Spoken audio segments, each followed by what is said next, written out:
our final tutorial in our arrays series, we're going to introduce two multi-dimensional arrays in iOS. So what we're going to do is we're going to create and initialize an array with 2 rows and 3 columns. Before we've dealt with arrays that only have 1 row of elements. Now we'll be looking at multiple rows. And we're going to access an element within that array and print it out, and I'll show you that really it's not so different from single dimensional arrays. For the last video in our arrays tutorial series, we're going to have a little bit of fun. We're going to talk a little bit about multi-dimensional arrays. Now these are not arrays that you'll see in everyday coding. These are more for if you're analyzing big data sets, or if you're dealing with matrix algebra, or basically just any kind of a data set that has a number of rows and a number of columns. So up until this point, we've only really been looking at arrays that look kind of like this. So we'll have like 1, 2, and 3, for example. So they have only 1 row but a few columns. Now we'll be interested in looking at arrays that look like this. So we'll have 1, 2, 3, and then perhaps 4, 5, and 6. So now we have a number of rows. We have 2 rows and also 3 columns. Now this might look a little intimidating, but it's not very different from initializing a single dimensional array of integers in this case. And I think that's probably the most common occurrence of these multi-dimensional arrays will be integers, or again just big data sets which are generally numbers. So perhaps we'll have floats or doubles in there too. So I'm just going to declare an multi-dimensional integer array. So again, it's of type integer, and we have these square brackets to indicate it's an array, and now we'll add this comma. So this indicates it's a multi-dimensional array.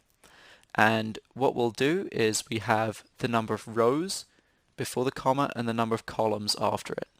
So this is the number of rows is 1 and 2. Number of columns is 1, 2, and 3. Okay, so let's call this multi-array. It's kind of what it is, it's a multi-dimensional array. And we'll open up our curly braces.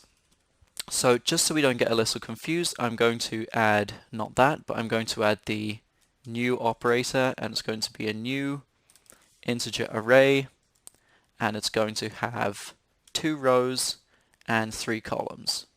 Okay, so we'll deal with this in just a minute here. So again, I know this is redundant, that's why it's a little pale, because we don't need it, but I think it's useful just to understand the fact that we have 2 rows, 3 columns. So this is again number of rows and number of columns. Alright, now let's give this some values. So if I'm just going to put that down there. We'll have one set and then we'll have another set. So this will be our first row, and this is going to be a 1, 2, and a 3. Okay, and notice how up until this point we've had the red squiggly line, and that's because this is saying, well, this is your first row, but you only have 2 elements so far in it. So that's why we have the 3. So once we have all 3 columns set up, the red squiggly line disappears and we know we're in the clear. And our next one is going to be 4, 5, and 6. And that's basically all there is to initializing a multi-dimensional array. So again, we declared that it should have 2 rows and then the comma and then 3 columns. And that's what we've done. We've created 2 rows here, and we have 3 elements in each row, so 3 columns total. Now if we want to access an element of this array, it's again not so different from accessing a single dimensional array. So what we'll do is we'll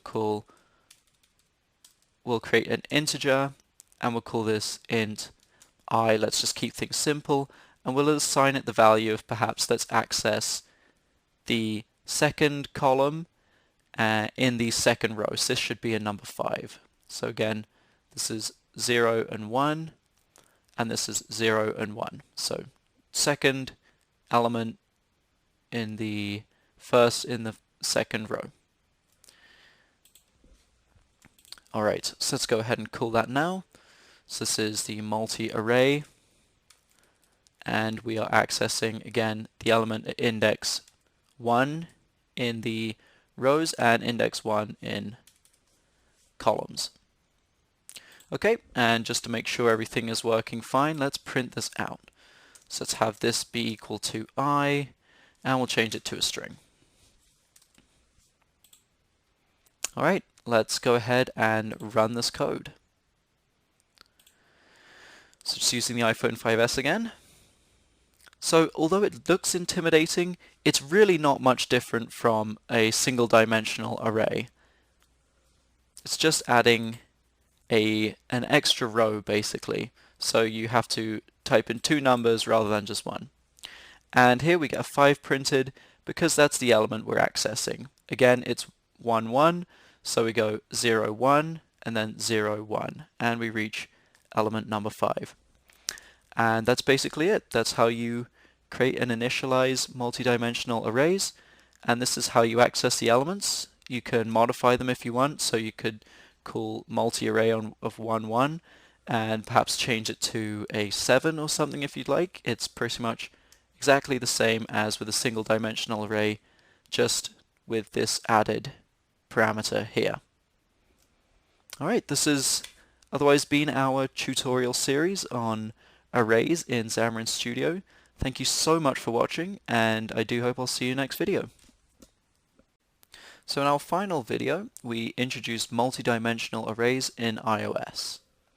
So what we did is we created an array with 2 rows and 3 columns, and we accessed the element at row 2, column 2, and printed it out. So by now you should be able to create multidimensional arrays and be able to access elements within these arrays. Again, it's really not so different from accessing single dimensional arrays, except that you just have to input another parameter.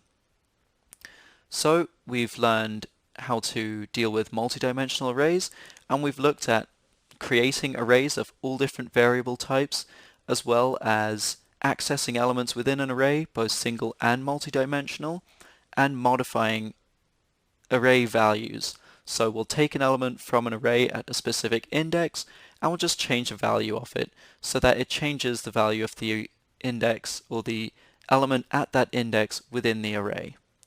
Thank you very much for watching, guys, and we will see you next tutorial series.